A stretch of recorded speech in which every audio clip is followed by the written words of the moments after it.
All right, good morning. Happy New Year to everyone. I want to thank everyone for attending this January 10th, 2024 meeting of the Industrial Development Board. It does appear that we do have a quorum, so I do officially call this meeting to order. Again, thank you for everyone's service. There's been some transition. I want to thank Metro Legal, obviously Metro Department of ECD, and the Carpenter firm as well, our Issuers Council, for working to get all the documents in order for this board and organize everything for the meeting, as well as members of the Metro Finance team as well. Couple items since the last meeting very quickly. I do want to congratulate and welcome several board members who were reappointed to the board, and Josh and Mark. Obviously, we're very familiar with board member Channel, but in a different role now, so congratulations on your appointment. And then also welcome Charlie as well. Charlie, if there's anything, if you want to introduce yourself really quickly, you're the newest, I guess, true member to a certain extent of the board. Anything you want to say about yourself? Or I'm an open book. okay. All right. Well, thank you. And obviously, Jamari Brown is back in his role as executive director of the IDB and Metro ECD. Jamari's worked with myself and obviously several other members of this board, going back to his first stint with Metro. So welcome back to you as well. Thank you.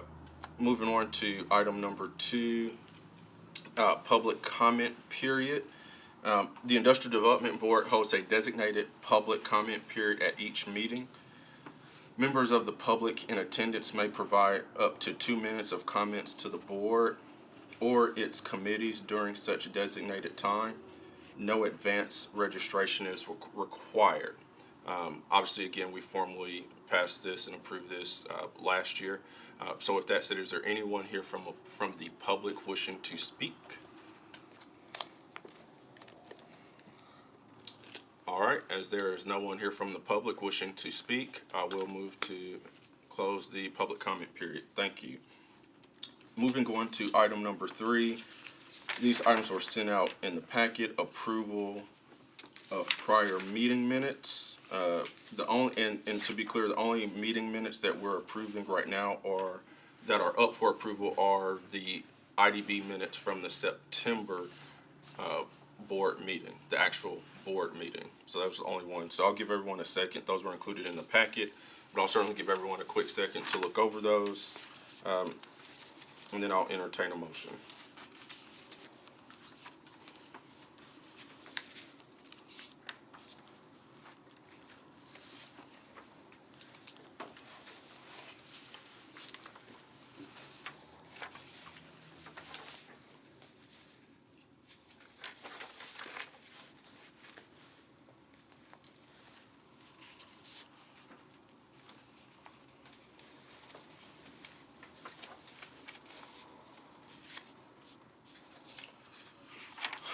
All right, is there a motion to approve the September 13th, 2023 minutes of the Industrial Development Board? I got one change.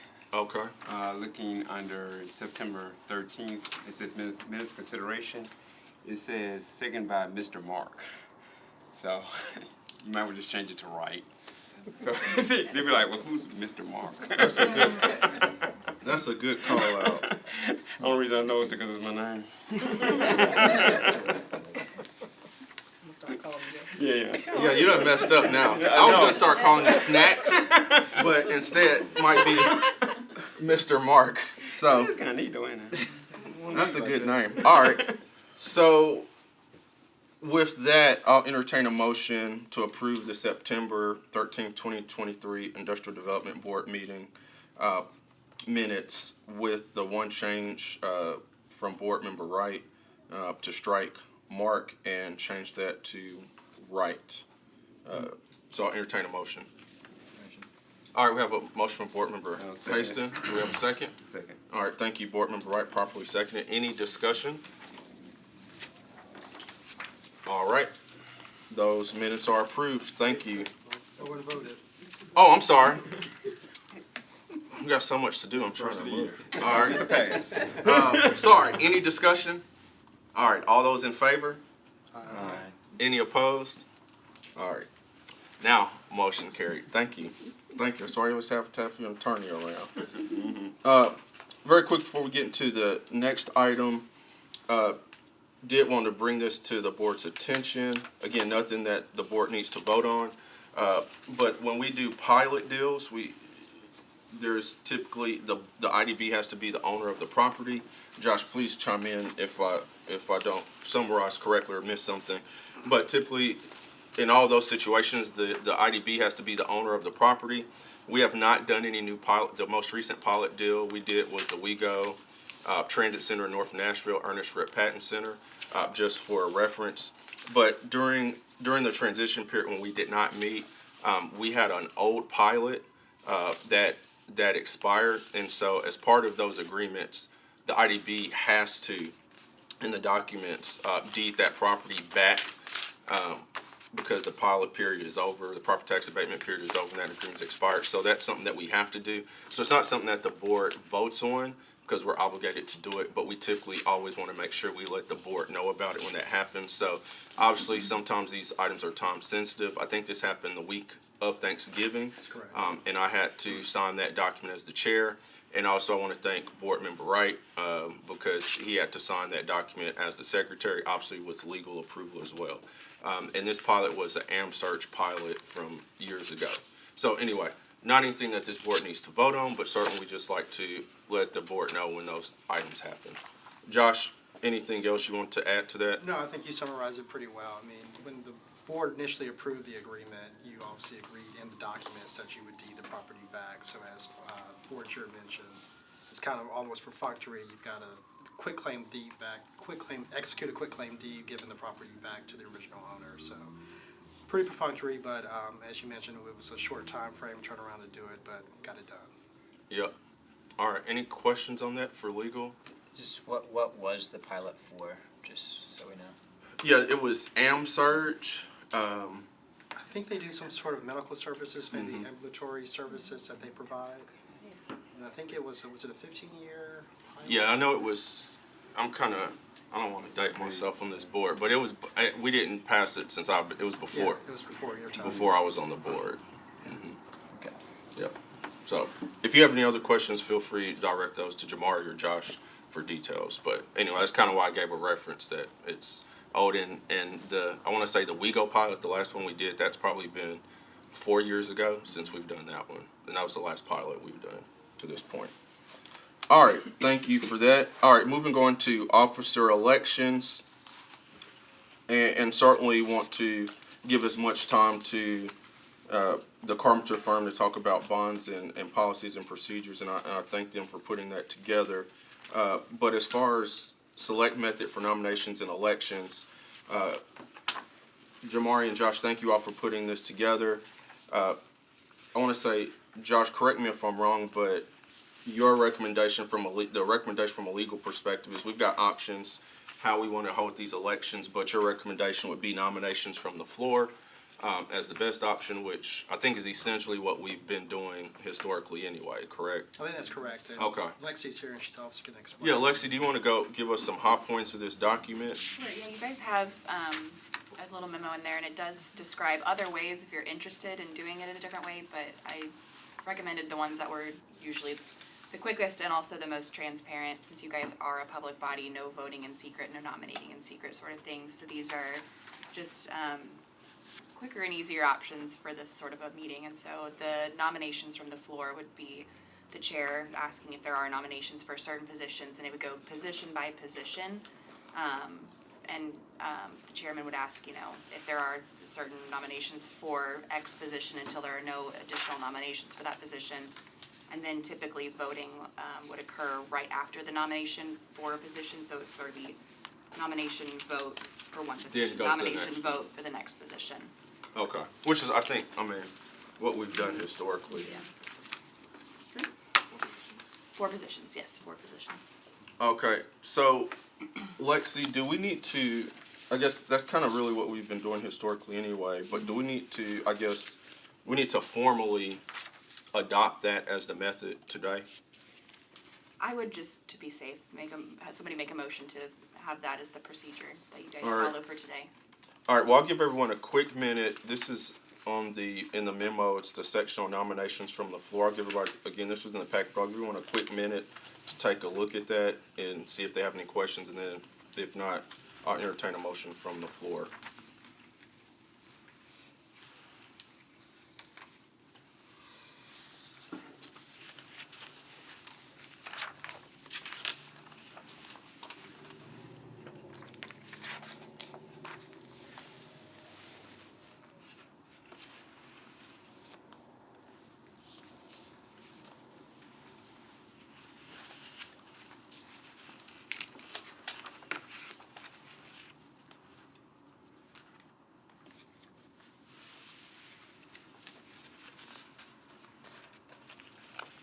And Lexi, just, I'll turn it over to board members for any questions.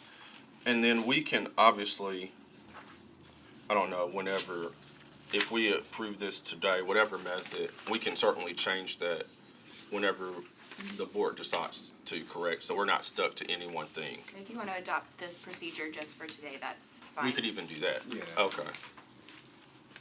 Or we could adopt it so we don't have to like change it all the time and then still change it later, correct? Okay. Outstanding. You here for a motion or is? Yeah, yeah. So do we have any questions for Lexi or Josh on this? I guess this is what we're doing historically. Just update. Oh, sorry. Yeah. Just one thing. Hi, Board Member Cordova, welcome. Happy New Year. Hi. Hi. We're almost done now. You came just in time. See you on next one. I'm joking. So we're great timing. So we're actually at item number 4, officer elections, and what we're discussing is in the packet that you received.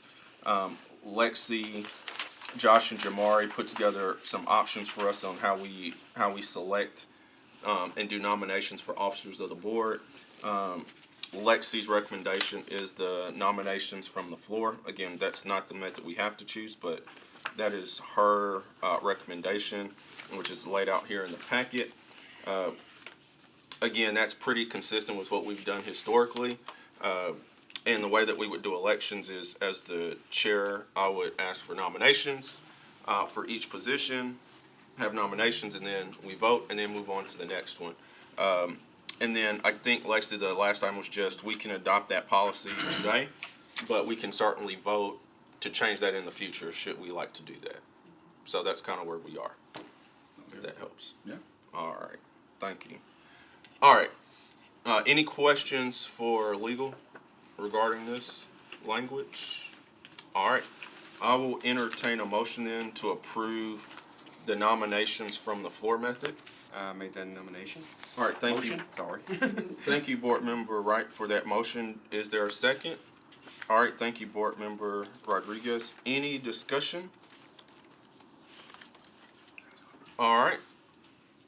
Motion, all those in favor? Aye. Any opposed? All right, motion carried. All right, thank you. Just for the record, please show that the chair abstained from that vote, please. All right, next item, then, now that we have the method, would be nominations and nominations and elections. Just so we're on the same, so we're all aware. I'm currently the chair, so it's been a pleasure. I've enjoyed serving as chair of this board. Thank you, and thank you everyone for serving. Obviously, our vice chair Quinn Siegel is now on the council, but thank her for her service. And then I want to thank Mark Wright, who served as secretary and treasurer. And like I said, he did need to sign some documents the week of Thanksgiving, so I really appreciate that. And then Sarah, you were serving, I think, as the assistant. So I think Josh was about to reach out to you if we didn't get Mark. So maybe you thank Mark as well. He saved you. So anyway, I want to thank you all for your service. So those are the current officers. So I guess with that said, based on Lexi, what I need to do first is chair. So I guess I'll open and I guess okay if I do it. Okay. So I'll open the floor for nominations for chair of the IDB. Well, I nominate Nigel Hodge for chair. All right. Well, thank you, Board Member Wright. Are there any other nominations? Okay. I guess we'll close the nominations. You're done. All right. Let's see. Do I? Okay. I accept. Okay. Official chair again. All right. All those in favor? Oh, I'm sorry. Does he made a motion? Do we need to do a second? Second, yes. So we Okay, would need so a second for nominations. Do we have a second for Nigel Hodge for chair? Thank you, Board Member Cordova. So we have motion and properly seconded. Any discussion? All right. All those in favor? Aye. Any opposed? Please let the record show the chair did not vote for himself. All right. Thank you. Motion carried. Thank you. All right. Thank you all for your trust, and it's certainly a huge honor, so really appreciate that. I'll take a quick minute. What's going on? Oh, you're all right. I don't know, Board Member Cordova just beat you, so you all both give attention. But we're on the nominations of the floor, so we just completed nomination. I was just nominated for chair. That motion was approved, so we're at nominations for vice chair now. So, oh, sorry. Yeah. There you go. You just give them the whole packet. Yeah, there you go. We're on this next page. All right, so I will entertain motions for vice chair. I want to nominate Tequila Johnson. All right, so we have a motion. Did you have a, Sorry. did you have a nomination also? I was going to nominate Board Member Davis. All right, legal quick question. So if we have two nominations, So they would both be nominated and on the ballot if there's two separate And nominations. so then at that point, each member is gonna need to vote for which particular. Democracy in real time. all right, so we have a motion from, Well, nomination. or nomination, Just to sorry. clarify, a second is not necessary for a nomination, but for the voting. we would Okay, do that. so we have a nomination by Board Member Channel for Tequila Johnson as vice chair. All right, then we have, did you want to make a nomination? All right, then we have a nomination for Board Member Davis for vice chair. Are there any other nominations? All right, and then legal, do I need to make a motion to approve those nominations? What would be, so we've got two nominations and we just I vote? don't think you do. I don't think you do. You would just, I think once the nominations are closed, then if you there are actually- no other. All right, are there any other nominations? They have to accept the nomination. Oh, sorry. Yeah. So I'll start here, you were first. Board Member Johnson, do you accept your nomination? All right, thank you. Board Member Davis, do you accept your nomination? Thank you. Hesitantly. You said what? You're good? Yeah, I said I hesitantly. Oh, okay. They got these speeches now since they. Oh, yeah, it's like cold water, you just gotta jump campaign in, now. you just gotta do it. Okay, are there any other nominations? All right, so we'll close nominations, and then I guess, do you have anything you wanna say? You don't have to, I'm asking. I appreciate y'all's vote. Promise to serve with integrity and dignity. There we go, all right. Board Member Davis? Apologize for being late this morning. I'm happy to serve if needed, and no worries if not. And appreciate the opportunity to be on the board as always, and continue moving forward. So thanks. All right, that sounds good. So, oh, Question, Chair. Since we have two for the same position, should that be on paper vote or a? what? No, it would basically be a roll call vote. It'd still be a roll call. It'll still be a roll call vote, and so now that you have two nominees, the election goes in order of the nominations, and as soon as somebody down the line receives a majority of the votes, that Okay. person is elected. Okay, so I start, so I'm clear, So Tequila was nominated first, so you would start with a vote on her, and If she does not receive a majority vote, then you would move on. But if she receives a majority, she would be elected. No, 5. Is your Oh, majority? you're just doing the math for me. Oh, I thought you was voting. I'm okay. I got majority. I got it. I'm with you, but I appreciate it. Making sure. Yeah, I'm with you. No, thank you. All right. So I guess I'll start to my. All right. Or do I just say? Is it a Or hand- do I just say? hand all? Yes, vote? just do a hand vote. Okay. And have, So yeah. thank you. All right. So all those in favor of voting. Clarifying question. Can we only vote for one? Good question. Yeah, That's a very good question. you can only vote for one, and you can't vote for yourself. Are you sure this is separate or do they vote at the same time? It's definitely one at a time, but unless they want to do it the other way, they can. So is it- That would be more like a ballot election. That's my question. That's what we're doing, that's what we're doing. I think we better as a I ballot. believe they Ballot versus. Did that, but they could do ballot election and then they could go at the same time, and we would just, they would not be a secret ballot. It's okay, Brian. You said we could do it. Is that we could do a secret ballot? Like not secret, but like people write on paper. Can't do a secret ballot, but a ballot election may it allows for them to be considered at the same time rather than with a viva voce, which would be one at a time. Okay. But I think the answer to your question, Board Member Cordova, I think, is so if, call for the vote now for Board Member Johnson. I think you can vote now. If she does not get a majority, your question is, am I prohibited from voting for Board Member Davis? Is that right? And I think the answer to that is, he's not prohibited. I don't think you're prohibited from voting. It would just be whoever receives a majority first would be the person elected. So you would be able to vote for both board members if the first one does not receive a majority. If that makes sense. Because technically you could have 5 people. Sure. And, you could be in favor of 3 and not the other 2. All right. So should I just say all those in favor of Board Member Johnson, raise your hand, essentially? Okay.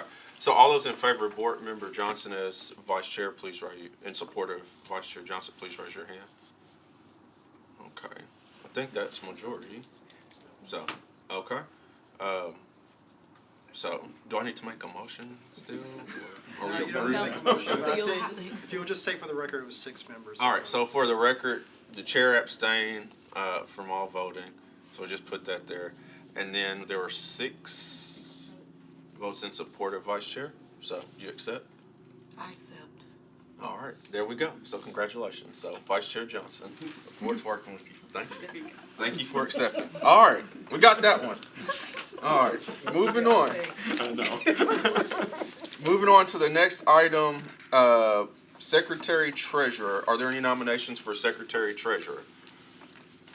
And again, that was board member right up to this point. Board Member Davis. All right. Do we have, thank you, do you accept? Yeah, sure. All right, Board Member Davis accepts. Are there any other nominations? We've done it now, so if you want to nominate. All right, if there's no other nominations, then we'll close the nomination process. Is there a motion for Board Member Davis to serve as Secretary Treasurer? You make a motion, or we just vote? I think you Others- can. Oh, just vote? Yeah. Okay. So all those in favor of Board Member Davis as Secretary Treasurer, please say, raise your hand. All right. I think we had 8 votes in favor, chair abstained. Do you accept? Yeah. All right, so thank you for serving. Board Member Davis will be our Secretary Treasurer. All right, next item would be Assistant Secretary Treasurer, and again, the main role here certainly is if the secretary is out, you would be the person that would fill in to execute documents. So that's probably the main item. So that was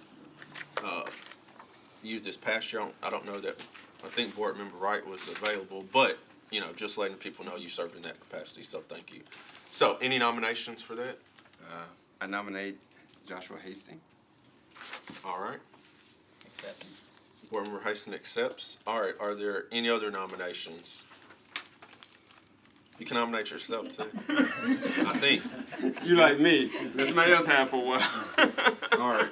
All those in favor of Board Member Haston to serve as Assistant Secretary / Treasurer, please raise your hand. All right, so it's 8 votes, Chair abstain. Thank you. Do you accept? I do. All right, thank you for your willingness to serve. I appreciate it. All right, and then next item, meeting bylaws update.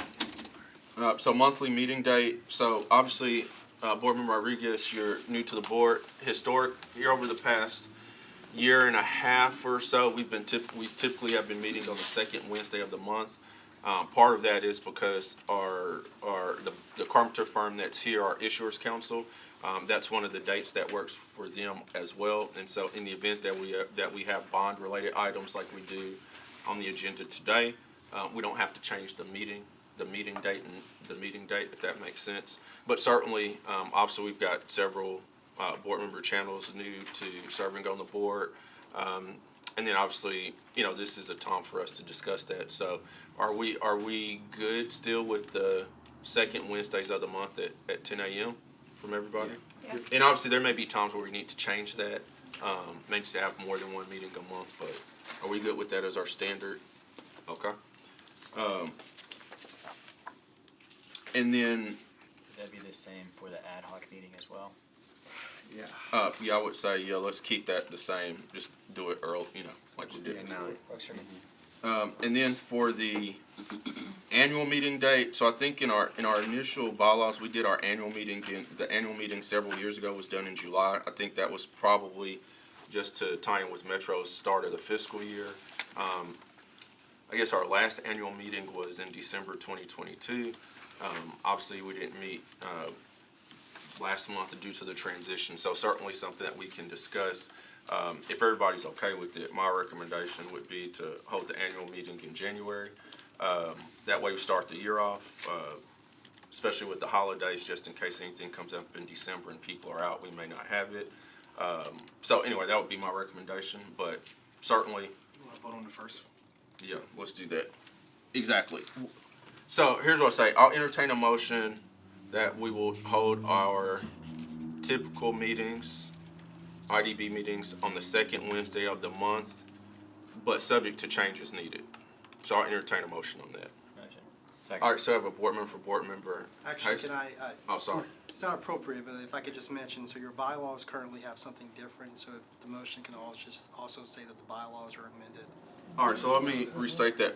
All right, so I'll entertain a motion to amend the bylaws to state that our typical IDB meetings will be held, Your regular, that our regular, thank you, Industrial Development Board meetings will be held on the second Wednesday, but subject to change as needed. Yes. All right, so I'll entertain a motion on that. Motion. All right, thank you, Board Member Haston. Second. Second from Board Member Davis, thank you. Any discussion? All right, all those in favor say aye. Aye. Any opposed? All right, thank you. Please let the record show the chair abstained. Motion carried. All right, moving on to the annual meeting date. Again, I've already shared the thoughts on that. So I guess I'll entertain a motion there as well, unless anyone has any questions or comments to change that. I'll make a motion. Oh, because there's a question. All right. Can you said in July, when in July? No, the annual meeting would be in January, just like we're doing today. Yeah, we'll do it every January just to start the year off. Simple. So, I'll entertain a motion that we amend the bylaws to state that, until further, unless changed, our annual meeting will be held every January. Make a motion. All right, Board Member Wright, do we have a second? All right, Board Member Haston, thank you. Any discussion? The current bylaws specify which day, just like the regular meeting did, so it's at second Tuesday of July. Are we wanting to vote for the same as we did for the regular meeting, second Wednesday Yeah, of so January? actually, yep, so if Board Member Wright can amend this, if he's agreeable with that, he can amend this motion. Yeah. I'll amend the motion. Yeah, to include. for the second Yeah, to include the second Wednesday. So annual meeting will be the second Wednesday of January. Correct. Okay, unless further changed. All right, motion, Second. we have second, Board Member Haston. Any discussion? Thank you, Board Member Chandler. Any discussion? All right, all those in favor? Aye. Any opposed? All right, thank you. Please let the record show the chair abstained. All right, let's go to item number 6. Thank you all, moving through this agenda. So ethics training, and this is something that we did last year, and you all are going to have something for everybody to sign again, correct? In their packet, there is a yellow tab Yep. that is, after training, you can sign and execute that. Now, if folks want to have their personal attorneys look at this, they can do that too, right? I will defer to Metro Davidson. State law requires you to sign it. And this is the same document we signed last year. It is, correct, Okay. yes. Well, I'll turn it over to you all to kind of give us an overview. And again, perfect timing, new board members, and certainly new year. So I'll turn it over to you all. Thank you. All right, well, I think other than for Board Member Rodriguez, I think everyone else has heard this presentation before. This time I've actually co-opted Lexi to give it, which is more than capable. So I will turn it over to her once I hand out packets. Thank you, sir. Appreciate you. Just trying to keep it exciting every year, somebody new. So this just provides just general information on conflicts of interest, appearances of impropriety, and things that you should be aware of as a public body, and things that, as a board member, you need to just be aware of, and either it could, cause an abstention or some kind of other, at least reporting to the board of any interest or something. So the difference in a conflict of interest and an appearance of impropriety is sort of just the actual practicality of it. The conflict could be something very real, like an interest between a private interest that you have and something that the board would be voting on or that would come before the board. The appearance of impropriety could just be a status that you may have, like you are a chair on a different board and something comes before this board, or you are a member of an organization that has something coming before this board. In either way, I would recommend that those sort of things be disclosed to the board before you either vote on a matter or abstain from voting on a matter.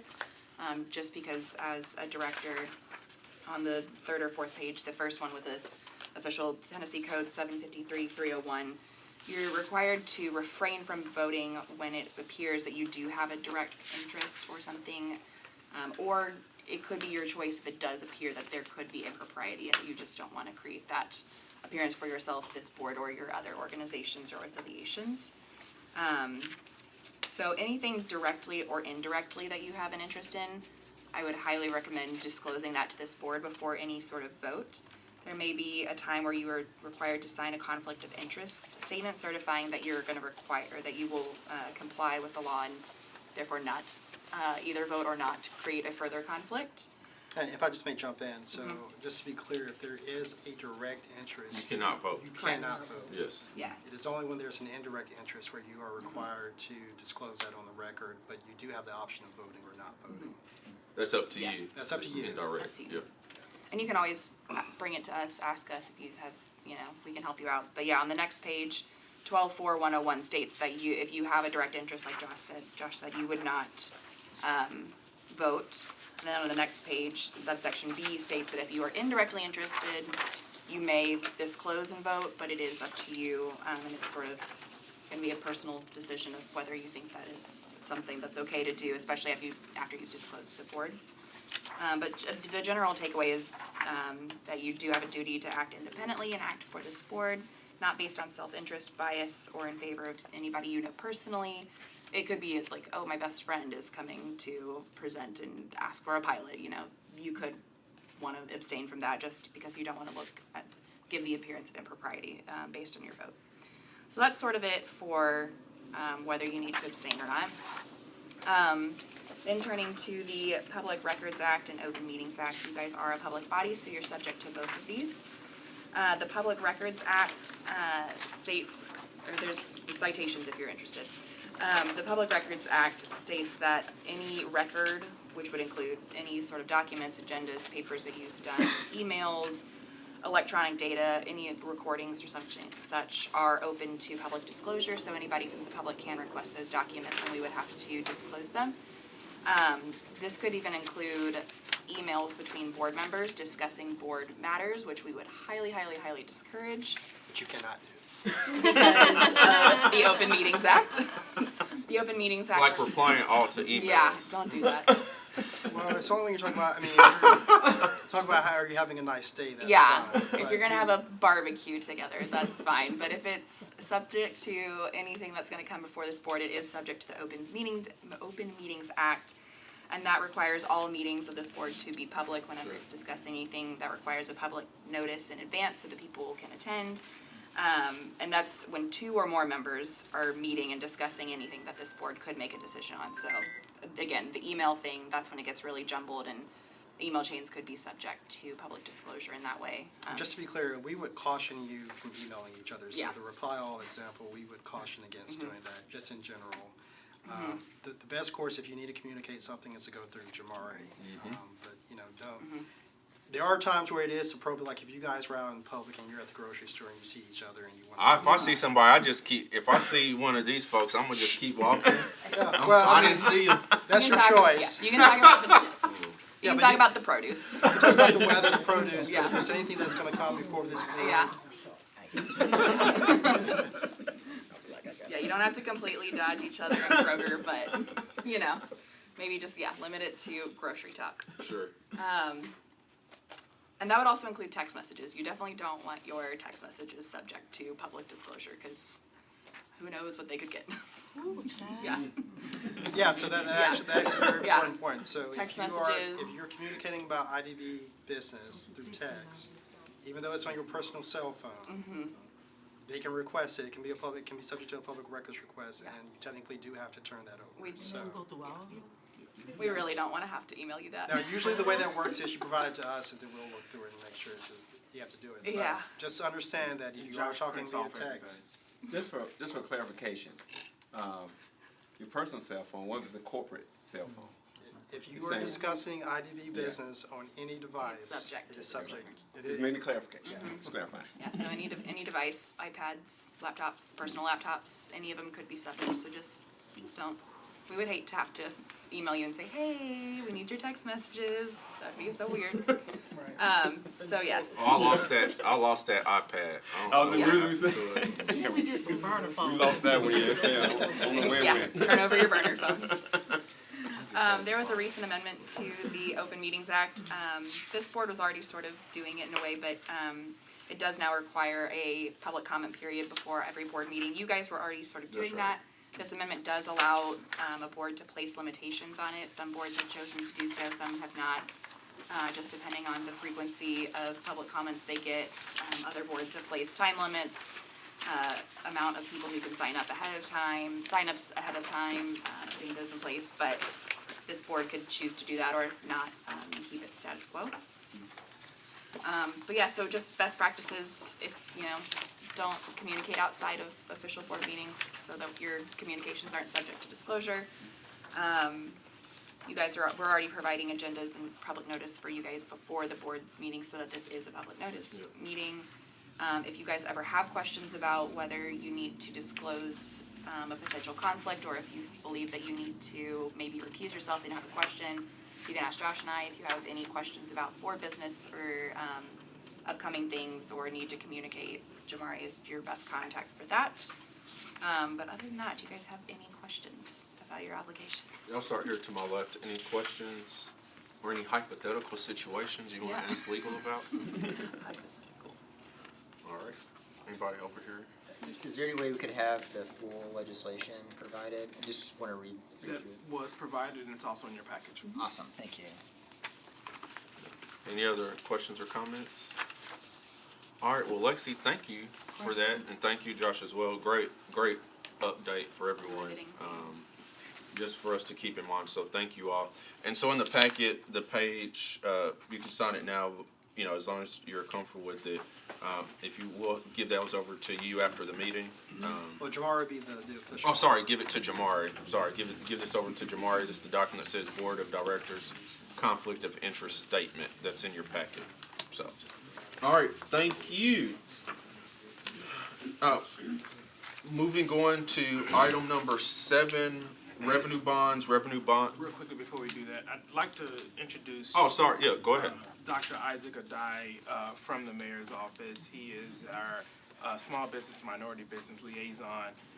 In the event that I am not able to attend a board meeting or have an issue, he will serve as my second for the board. So just wanted to give everyone a chance to meet Dr. Adai. Thank you. Welcome. You want to say a few words? Happy to be here. I served on the sister board, Health and Education Facilities, for 6 years. So I'm familiar with the world, but not specifically IDB. So I've been learning a lot from Jamari and looking forward to working with you all. Outstanding. This board's talked a lot about doing more in the realm of small business as well. So really excited to have you, focused on that as well. So thank you. All right. Moving on to item number 7, revenue bonds, policies and procedures, revenue bond application. Just quick background on this. This is something that we've talked about. I brought this up at our last meeting. As far as our policies and procedures to update, there's items out there, so we don't have to reinvent the wheel. There's models, and so during the transition process, before Jamari came on board, I went to Metro Legal and also the Carpenter firm, our issuers council, and asked them to start putting together updated policies and procedures for us as it pertains to bonds. Obviously, we've talked a lot about various policies and procedures, but to me it made sense. I think you got to start somewhere. So this is the start of one. Now, obviously, this will be a board decision, but I made that request to them to put this together, including, again, updates. At the time, his assistance as well, so really want to thank the team for that. After that initial meeting, and Dominium said it was okay for me to share with this board, Dominium reached out. We've obviously done 2 bond deals with them for 2 projects on Dickerson, the one on North Dickerson by the Walmart and Lowe's, and also the current project, which is under construction. I sent you all some pictures, or had asked Josh to send that out several months ago during the transition, some updated pictures of that project on South Dickerson at 900 Cleveland Park. They reached out to me, and so they are planning to come back before this board just due to some costs that have come up with that project. That's obviously been, those projects are something this board has been pretty supportive of, but I do anticipate that they'll be coming before us as well, and I think there's some other organizations, some projects that I'll let the Carpenters speak to that I think this board would find worthwhile to hear, to have these projects come before us. But again, step 1, before we can get to that, is updating our policies and procedures, which is why I asked them to join us today. So I thank you all, and Jamari, Metro Legal, and the Carpenters for putting that together and coming before us. So I'll turn it over to you. The updated policies and procedures were emailed out to everyone several weeks ago, so I thank you, Jamar, for getting that out. But I'll turn it over to you all to kind of walk us through it. And again, this will be a board vote today if the board should choose to approve and adopt these updated policies and procedures. So, Carpenter, I'll let you all introduce yourselves and kind of walk us through it and give us the high points. Yeah. I'm Charles Carpenter, founder of the Carpenter Law Firm. We're based in Memphis with offices here in Nashville as well. And we have a long-standing history as far as serving as bond counsel over the past 30 years. We currently serve as disclosure counsel for Metro Nashville government. We were engaged as issuers counsel for the IDB 2 years ago. And we work with the Health Aid and Housing Facility Board in Memphis, and we have other municipal finance clients. And we're very excited to be a part of the team here at the Metro Nashville IDB. Based on the landscape and the opportunities and potential projects that will be coming down the pike, we're very excited to present these policies and procedures, have the board to favorably consider them, and looking forward to kicking off the next meeting with 2, maybe 3 different bond applications. And that is the exciting part of it, because once you have financing in place, you really get an opportunity to learn and see how this whole process works from beginning to end. And it's always great to start off at this time, new administration, new time of the year, with some substantial projects that we could talk about later, But as far as the presentation of the application and so forth, Jamari, I don't know if you want to take the lead on that, or you want us to take the lead? I'll let you all start with it, and the order is the policies and procedures and then application, but let you all take the lead on running through the changes that we've made, maybe focusing on the fees. I think that'll be impactful for the board. Yeah, and while you're getting that, so our current fees, just so everyone's aware, if up to this point, if someone were to put in a bond application, our bond fee is $750. Okay, it's been that way since I've been on the board, which is year 9 for me, and I think before that. So obviously this has some updated fees for application. This board has talked about revenue generation. So this is updated application fee on the front end, but also fees as well, moving forward for closing, et cetera. So I'll let you all talk to that. And I think the biggest thing is this is very thorough. So if anybody wanted to apply for a bond, this would, if the board approves this would be on the website. It's very clear. And then certainly if folks did apply, the actual bond application would certainly come before the board. So we would get that prior to meetings to review. So we're familiar with the project and then can answer questions. Turn over to you, Corbin. Thank you. Sure. Board, my name is Corbin Carpenter. I serve as the other partner for Carpenter Law. And thank you for that introduction, Mr. Chair, and my law partner, Charles. And thank you. This was a comprehensive effort between Metro Legal, Lexi, Josh, and as well as Jamari. Let's start with the policies and procedures. This was updated to reflect more nuanced requirements, standards that we see through our experience throughout the state of Tennessee with other IDBs, with other similar boards such as the Health and Educational Board in Memphis. We wanted to update these policies to reflect that and to give a more intricate explanation of the bond program for the IDB. So we expounded on the contact information, which is always good, to have a sole point of contact, that's always good. So that's, of course, going to be Jamari and our firm. We'll take care of that. We'll hop into fees here in one quick second with the application fee and the extension fees. But as far as we added in just a general kind of eligibility requirements for the project to even be eligible, to even be considered for approval for a bond. We put this for the benefit of the board and of the applicants. These issuer documentation, this is pretty much the basic documentation that we'll go through in the course of a bond financing.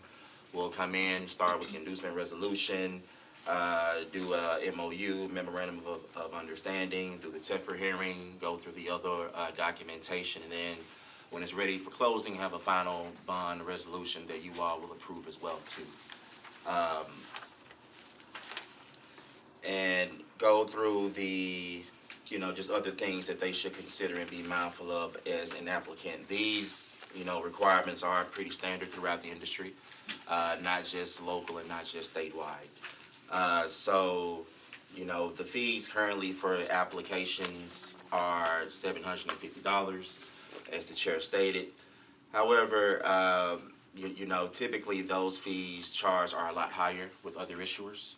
So we propose for the consideration for the board to charge a fee of $5,000. And that $5,000 fee is justified for the diligence and work that has to be conducted to make sure that this is actually a viable application to be considered. So that's what we do. We'll work in tandem with Metro Legal and Jamari in his office, and we'll do that initial diligence to go through that everything that was disclosed in this application is actually accurate.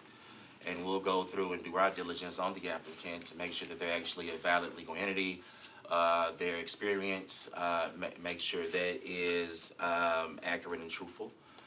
We will do a whole wealth of diligence on the site itself, make sure that it's appropriately zoned for the project that they propose to do, things of that sort.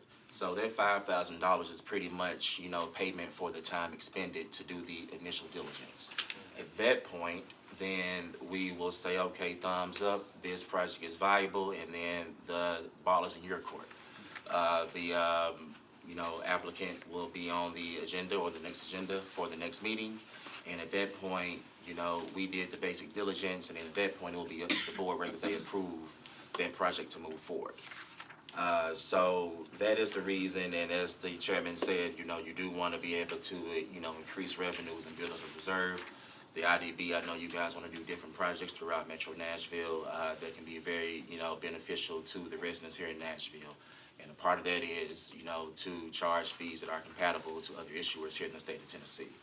So that's the justification and reasonable and reason for the increase for the proposal with the $5,000 fee rather than $750. And Before we get too long on fees, just make sure, so on the policies and procedures, so I think it's great talking about, went through this previously about the site control, because working in real estate, you run into sometimes a lot of people are trying to do kind of funny deals, but, so I think that certainly gives the board some comfort to know that when something's come before us, it's been vetted by you all, number one, but also that the applicant does have the property under control, because that's step one. And then just to clarify too, I know we've talked about this before, but going into the procedures, so what we would do typically, like next month, for example, should this be approved by the board, if we had an applicant come before us, next month would be the inducement resolution, and then we'd have a separate meeting, correct, for the final. So the board doesn't have to necessarily feel rushed, like, oh, we gotta do everything today. absolutely. Correct? That's correct. Okay. Yes. One quick comment on that. Sure. Is with the inducement, right now with the real estate industry, you'll see a capital stack. So you might have incentives, you might have grants, you might have financing in all different ways. So the inducement resolution just starts the process. Allows the developer to go out, put these different funds, grants, and so forth together and have a complete structure. So that is what the inducement actually means. Okay, this is viable, go forth, put this together, get you a final structure, and when you do, you bring it back to us, and then we'll vet it, and if it approves the requirements that the board has, then you would have an authorizing or a final bond resolution for them to go forward to some sort of closing. But we're not required to do it just by doing the inducement. That doesn't put us in a position Doing the where- inducement does not bind the board to do anything else. So long as the developer complies with the requirements and has a viable deal, then you would facilitate a final bond resolution so that they could go forward to a closing. And that's the second part of the fees, would be the actual closing fee. So the $5,000 fee is statewide, is the standard fee. And that comes directly to the That comes IDB. to the IDB, And that's non-refundable as well. Right. Regardless of whether they. regardless of whether That's you correct. move forward with it or not. And those funds, even though our firm and Metro does all of the work, the fee goes directly to the treasury of the IDB, as well as the closing fee would go to the IDB. Should we approve it? Should you approve it, and it goes forward to closing. There are other lawyers, law firms involved, and all of those firms, including our firm, would be paid at the closing of the financing by the developer. Right. And let me backtrack for a second. Sure. So even before we get to the closing, some of these transactions may be delayed for various reasons, supply chain issues, things of that sort.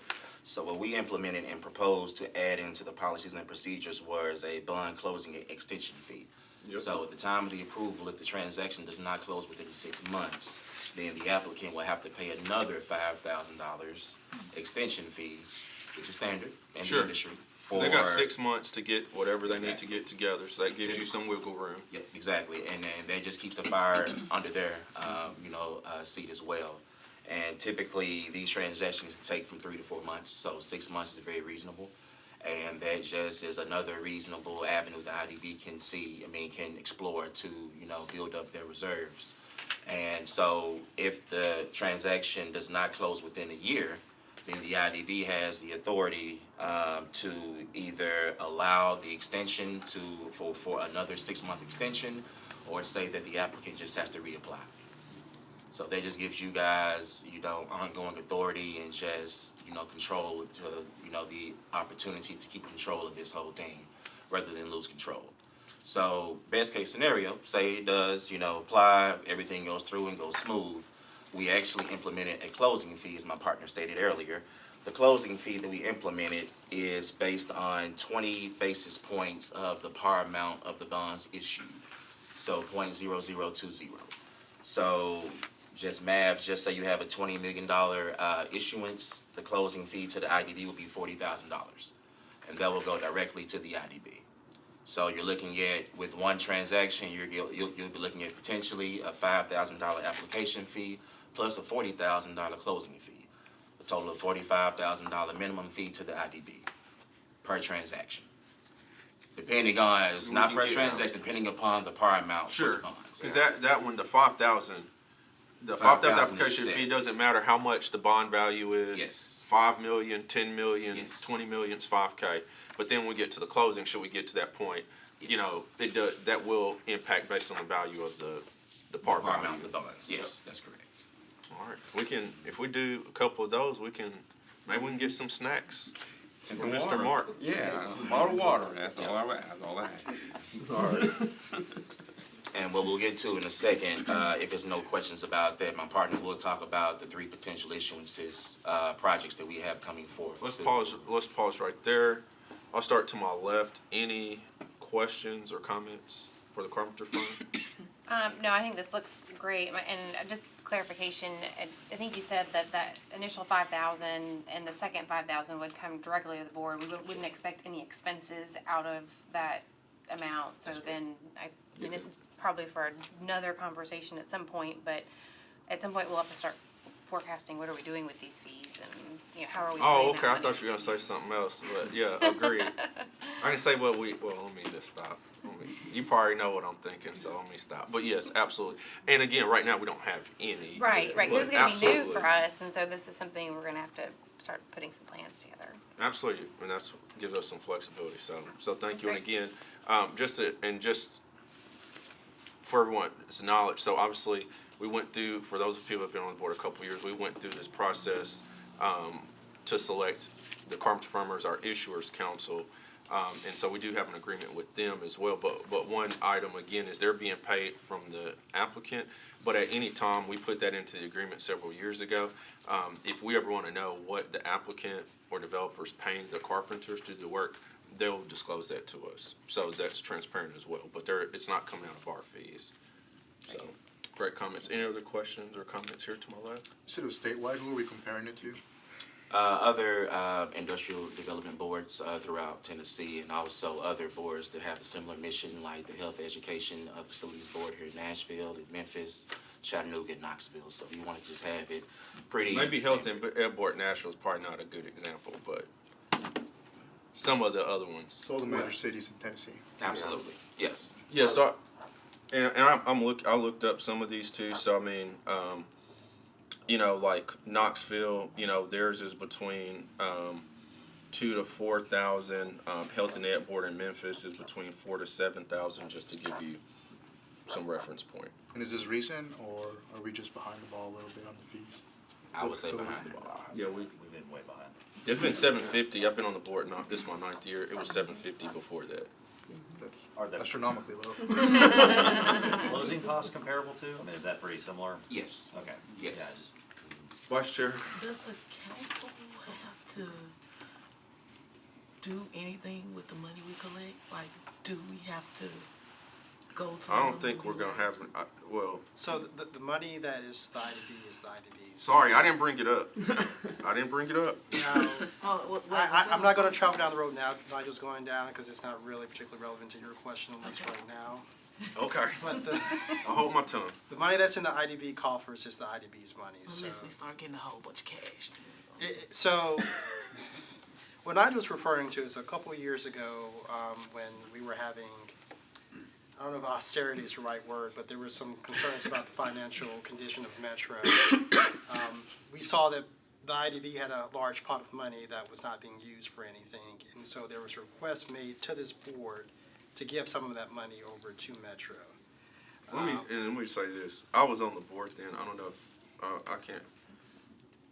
I I don't think most folks were on the board then. I might have been the only person who was on the board. But I'll say for the record, I voted against it for the very reason that, once the money's gone, you don't have it. And this is certainly a great way for us to start building up our revenue. But, stuff that you may have wanted to do, we couldn't do because we gave the money. So anyway, it happened, it is what it is, but I just want to know, anybody can go look at the video. I was totally against it, but I'll let you finish. Well, the important point from that is that the board voted to do that. It wasn't council reaching down and taking the money from you. So it is your money, to answer your question directly.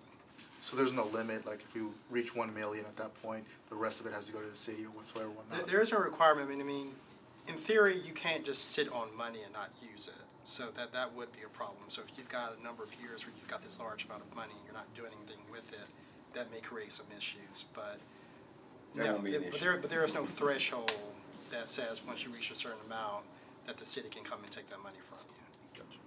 Yeah, so great questions. I'll go here to my right. Yeah, Board Member I've got Hester. a handful of questions. I should say, I come back at this from an affordable housing perspective, having done business with the Health and Ed Board, not only here, but other municipalities. So I guess, how do you guys review these applications in terms of consistency perspective? From a business perspective, I mean, you want to know that if you're spending all this time in escrow and due diligence, that maybe there's some consistency in the approval process or disapproval process and that. So I didn't know if you guys had a policy or procedure for how you think we might vote on it that's also communicated to these applicants. With the underwriting process that we go through, and the application requires references, you would see a portfolio of work that they've already done, look at the viability of the financing, and most of the experience that we have is very difficult now to get a brand new developer. Someone who hasn't done this before, they want to go through the process. So we have repeat developers that have a track record, how they put their capital stack together for affordable housing. For example, in Tennessee, they have to have a relationship with Tennessee Housing Development Agency. We work with them on a consistent basis, so we have contacts there. They have a separate application process, and they do a diligence, and we communicate, with that.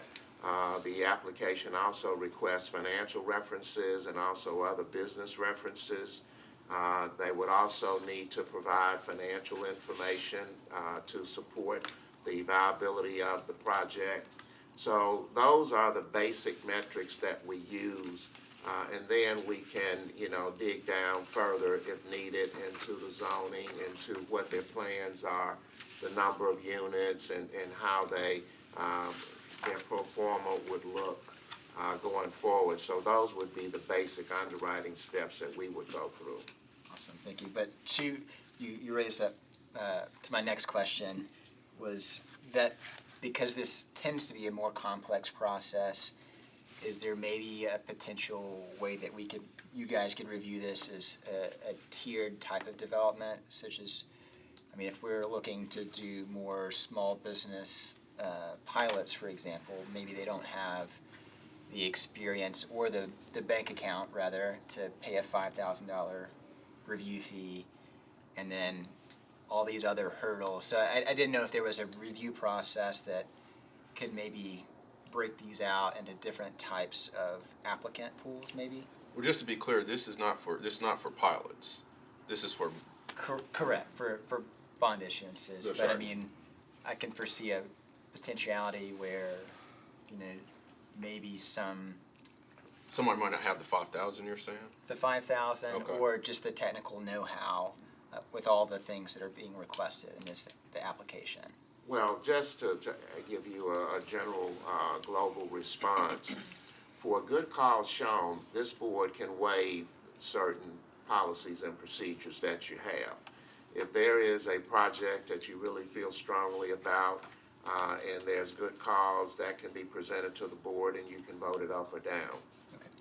Yeah, the only thing I would just add to that, on the other side of that, is certainly though, if this is adopted as $5,000 fee, barring something like that, it doesn't matter if it's an affordable housing developer, a private developer that's doing infrastructure bonds, which we've done before, the fee is $5,000. That's the fee. Okay. So, that's something for us, for the board to certainly consider.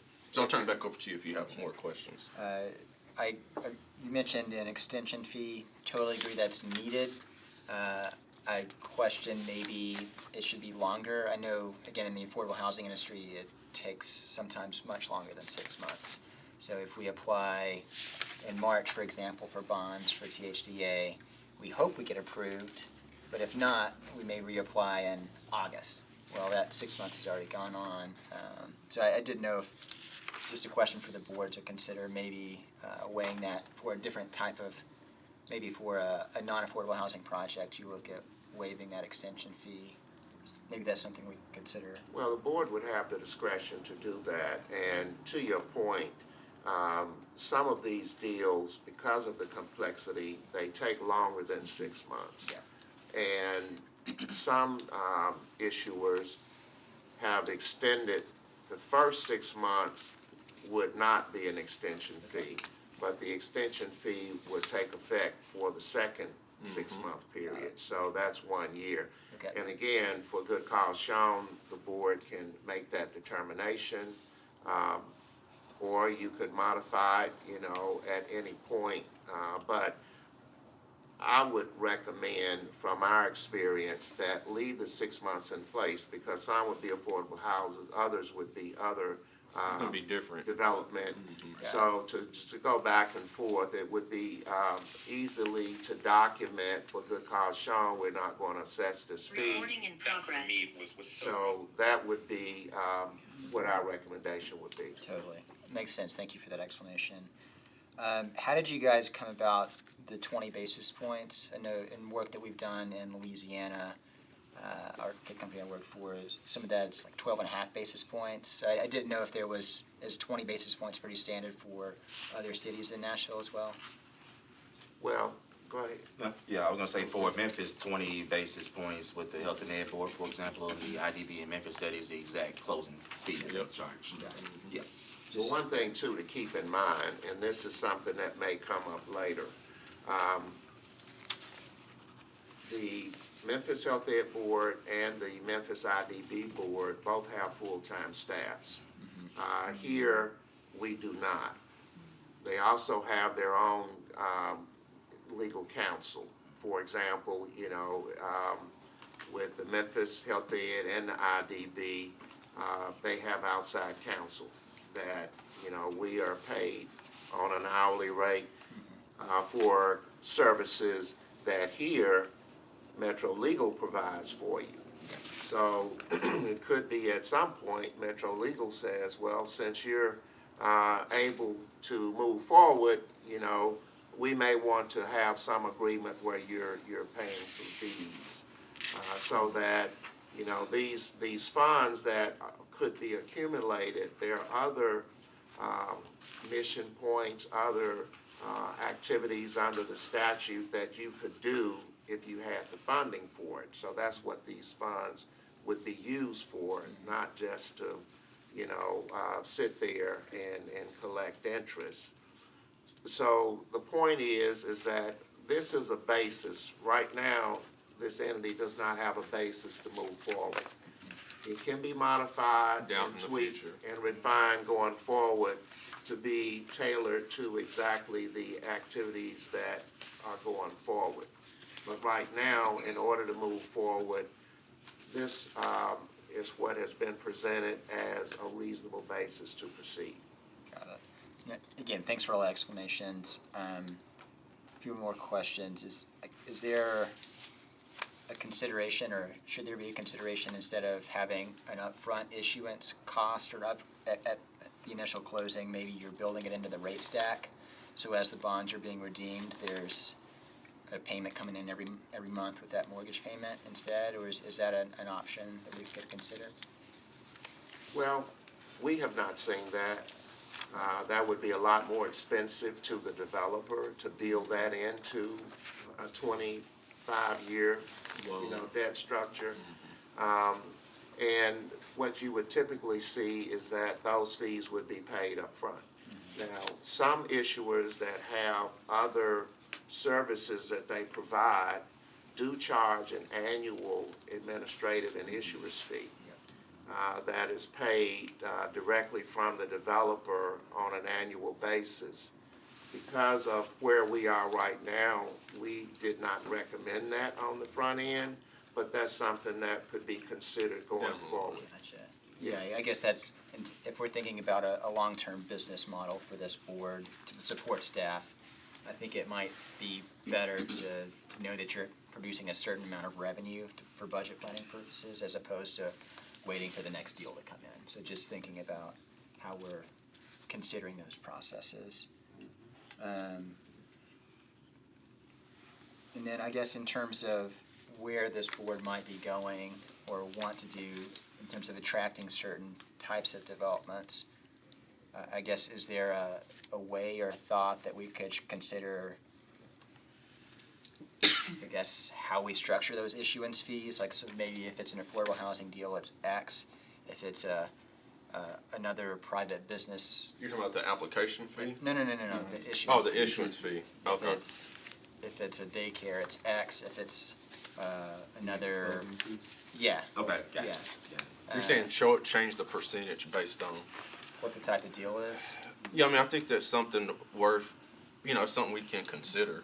Can we legally do that, where we Well, charge different people? Yeah, like that can be real murky, but we would just recommend, I mean, the par amounts won't be the same each time. So the You amount's have it's gonna change anyway. Yeah, it's 20 To your basis point, points based on the par amount. like if the daycare It's daycare 5 deal million. is 5 million or 10 $10 million, right. and the private developer's 25 million deal, it's gonna be different anyway. Exactly. So, flat percentage, but different, so.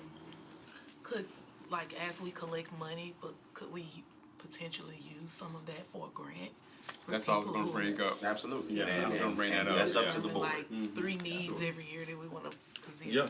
I would just, if I was a developer, I'd just put a daycare at the bottom. But to that end, like, who's gonna be monitoring that they're living up to the end of the MOU? Who's going to be monitoring that they're actually doing the projects that they've set forth? And then what sort of recourse do we have as a board if they are not living up to those expectations? I think that's the biggest thing that I have on my mind is. I can say typically that language is built into the final closing agreements. So it's just like, for example, we may require, and I lean on you guys, them to come back annually or provide a quarterly report on what's happening or something like that. Yeah, and just to chime in briefly, the type of project, the use of that facility is within the bond documentation. So if they go left from those bond documentations, the IDB is the least of their worries. Yeah. So. Perfect. That is true. Well, one other thing, and Corbin will talk about that in a minute. This is a very highly regulated industry with securities. So at the closing, and as we walk through financing, you'll see that there are a number of law firms involved. They will have a document called a trust indenture that will set out that entire process. And then after the closing, you'll have a bond trustee and you'll have other entities that would be overseeing this on an annual basis. There's public reports that have to be filed for the shareholders or the bond holders that actually purchase these securities. And it will be a lot of information and a lot of oversight that would take place, but it will not affect this board. This board would be considered a conduit issuer. So at the closing, all of the ongoing responsibilities will be assigned to a bond trustee that will have the interface with the bondholders and would have to facilitate the annual reportings and things like that.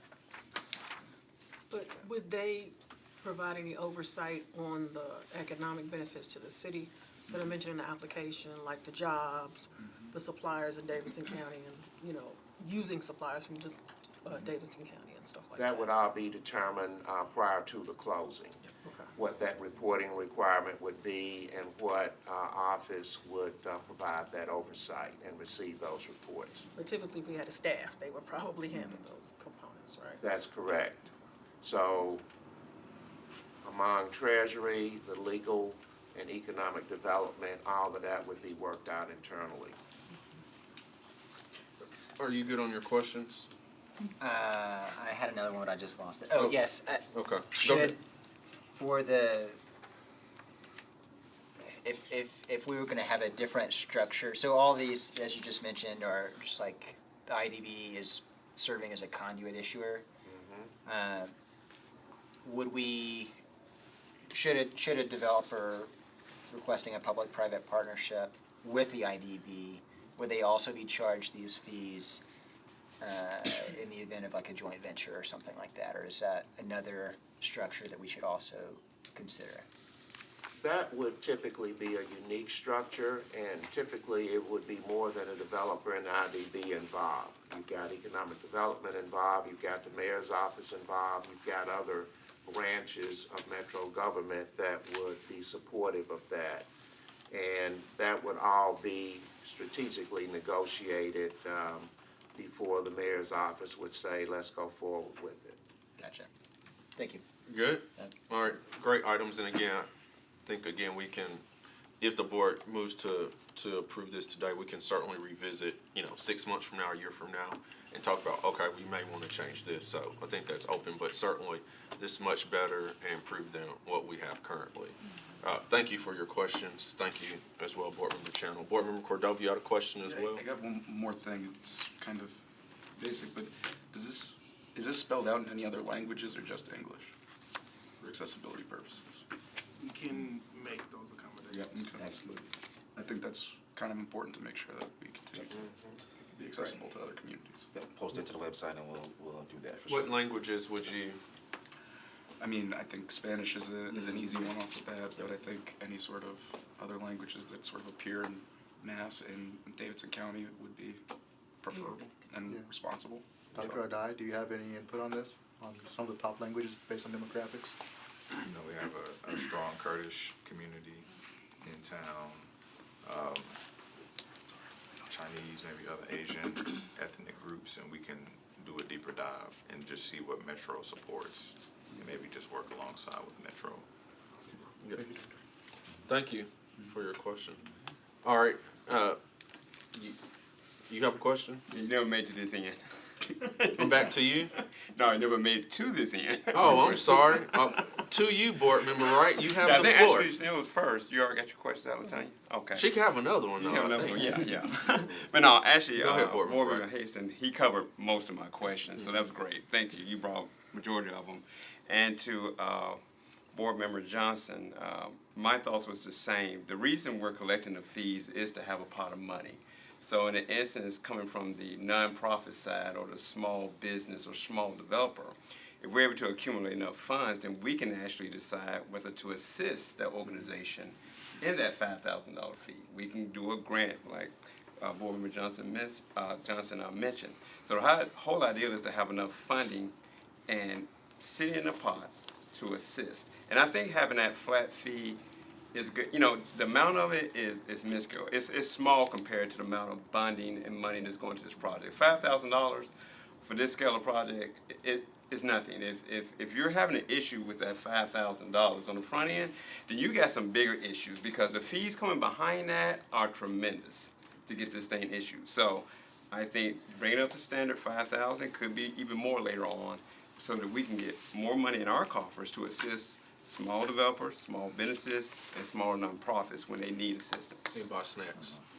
And buy snacks, yes. They want to know what Josh and Lexi's hourly retainer is, in case Metro starts charging. I know, yeah, we might have that. Y'all should stop putting thoughts in people's head. Just for the record, we have a interlocal agreement with Metro. It's spelled out responsibilities in any non-cost, just for the record. But great question and comment. Thank you, board member. Right.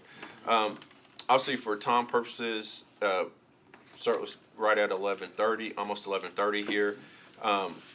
Charles, did you want to go into next? You want to vote on the policies first, and then Yeah. go I to- was gonna let them tell us about some of the items.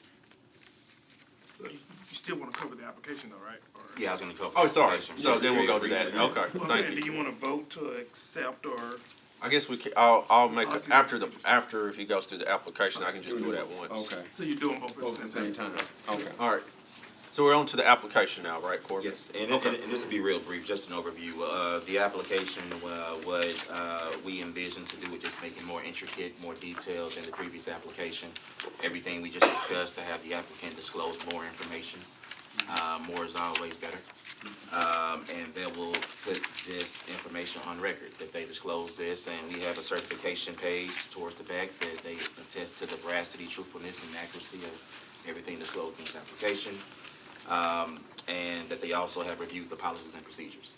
So, as you go through this application, it, just really gets real intricate, and the type of project, the type of economic benefit to Metro Nashville, just additional information about the environmental, zoning, things of that sort. And this is all will be kept on record for the IPD. And this would be provided to the board members this would be included in the packet that will go out to the board before, prior to the meeting. That's correct. And I'll make one more note, we did not include any required minimums, because we want you all to review the project and make a decision at that time on whether you feel like they've hit the nail or not. A project that's worthwhile for us to move forward with, agree, I like that personally, but we'll certainly be up to the Would we board. be notified prior to, that you guys are reviewing an application prior to us actually seeing said application? I think we can do that, yeah. Yeah, I think Once we receive it, Yeah, I I'll- think I can what, do that. what we had discussed previously too is, if someone just randomly calls you and it's, we want you to vet it first before you send it to us. Have some vetting so that just some random person says, hey, I want to do a bond deal, they have no paperwork, nothing, that it's vetted before it comes to this body. And again, this application would be included in the packet to the board. Right, when they actually submit the application, we'll give notice to the chair or Jamar, of course, and we'll notify the board we have an application in hand that we're currently reviewing. And if we see this viable, it'll be on the next agenda for your consideration. So, all right. I guess before we vote very quickly, Charles, then, do you want to talk to us about a couple of the potential projects coming before us in February? Yes. Right now, it looks like there may be 3 opportunities for financing. The chair mentioned one, Dominium. Under the Internal Revenue Code, for tax-exempt bonds, there has to be at least 50% or more of the proceeds used for the maintenance of the tax-exempt status.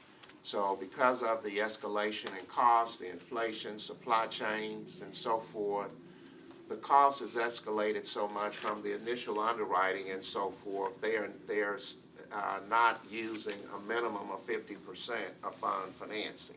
So they have to come back for a supplemental issuance. So that's one matter that has come before the board from preliminary discussions. They want to move forward. And we said, wait, we have, this transition with administrations and so forth and so on, looking at enhancing the application. The second one is a concept for student housing. Tennessee State University is looking at doing new student housing and at a minimum of 2 phases. They are doing this in Knoxville right now. There'll be applications pending in Memphis and here in Metro Nashville.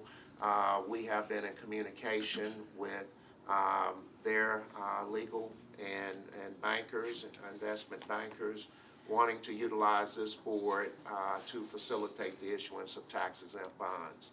And if this board approves these applications today, that'll immediately go out and they will complete those applications immediately. And the third one is the Cumberland Heights. This is an alcohol and drug rehabilitation center. They are proposing to build a residential facility on their campus. and they want to utilize this board to facilitate the issuance of bonds for new construction for that facility. So we really have a great opportunity to move forward immediately with these three projects that would facilitate carrying the mission out of this board and would give us some real-life, hands-on financing opportunities to learn more about how this process works and to carry out your mission to provide these vital services to the community. Yeah, thank you for sharing that. And again, you know, when I made the ask to the team to work on this, we did not know that these were in the pipeline, but that's why you don't wait. You're prepared. And so obviously it's up to this board if this board wants to approve these, but that gives you an idea of what, you know, can come before us. And I would say, you know, all three of these projects, obviously the Dominion project is one that many other members on this board are familiar with, but that both projects, the Cumberland House and the TSU housing, are both projects that seem to fit some of the items that this board would also like to do. Question? Those three projects, since they were submitted before, of course, Well, we they haven't been They haven't been submitted. Oh, okay, so Right. they would fall under this new one. Exactly. Okay, gotcha. So that's why, like I said, when Dominion was probably maybe the first that kind of reached out during the transition process. It's like, hey, we're in the process of potentially updating some items, so they would know that this is what they have to do to come before us. These are the requirements. Okay. So, great question. All right, any other question or comments? All right, thank you for that. So, with that being said, I'll entertain a motion to approve the revenue bond policies and procedures and bond application as presented. Chair, let me add, you said something about revisiting it later on, seeing if the application process was going well and whatnot. Do we want to put that in an agenda meeting for this 6 months from now? I don't think we need to set it exact 6 months because I think it will depend on, quite frankly, how many deals we're doing. But I think certainly, you know, whether it's 6 months, 9 months, or a year, I think we can certainly revisit it. I don't necessarily think that we have to put a set time because it will depend on how many bond deals we do, and then we can figure out, hey, what are we seeing, what are we doing? Okay. So Okay. that would be my Thank thoughts on that. Okay. Thank you for your comment, though, Board Member Rodriguez. All right, so motion, entertain a motion. A motion. So we have a motion to approve by Board Member Wright. Do we have a second? All right, thank you. Thank you, Board Member Hannah. So we have a proper second. Any discussion? Just one typo on page 5 of the bond application. Roman number 3, just missing an E from the word improvement. Minor. Where are you? The very top, Roman number 3, nature of improvements, M-E. Oh, the E in between the M and the N. Yep. All right, thank you. Board Member Wright, do you want to make a amendment to your motion? To make that change. All right, thank you for that, Board Member Channel. All right, so Board Member Wright, do we have a second? Board Member Hannah, thank you for that. Any other discussion items? All right, all those in favor, say aye. Of approve, say aye. Aye. Any opposed? All right, please note for the record, the chair abstained, but motion carries. Thank you all. All right, so next item on the agenda would be, thank you all, we've got a lot done today. Item 8, schedule next board meeting. If we stick to the regularly scheduled time, that next board meeting would be, I think, on Valentine's Day, February 14th, which would be a Wednesday. Yep. So, works for everyone? Yeah, to confirm, we're gonna be here, right? Well, Unless we need to. yeah, we'll probably be, Okay. well, yeah, just stay up to that, because I would think next, you know, we can discuss, because We've got this room reserved for the No second problem. Wednesday. no problem. So I would anticipate we'll have a lot more guests Yes. next month, so we can discuss, so. We'll get out to We you, may but- move to a larger venue. But just mark the 14th. Okay. All right. And there will be an ad hoc meeting for that one? Yeah, we need, so, we need to, I think Yeah, I mean, we have, so technically, we need another board member So for it the ad probably needs hoc to be an committee. agenda item for you to. Yeah, so there will not be an ad hoc meeting in February then. We'll put it on the agenda, to add another board member. So if that's something you're interested in, we have 4 board members currently serving on the ad hoc committee. So it's Vice Chair Johnson, myself, Board Member Wright, Board Member Haston. So we'll put that on the agenda for February, so there will not be to appoint and then vote a member to the ad hoc committee, so there will not be an ad hoc committee meeting in February. All right, well, I want to say thank you to everyone, Metro Legal, Metro ECD, the Carpenter Firm, Metro Finance, and most of all, thank you to all the board members. Happy New Year to everyone. With there being no further business, I'll move to adjourn the meeting. Thank you. Have a wonderful day. Awesome. Great. Collect everyone's form. Yeah, I'll take it.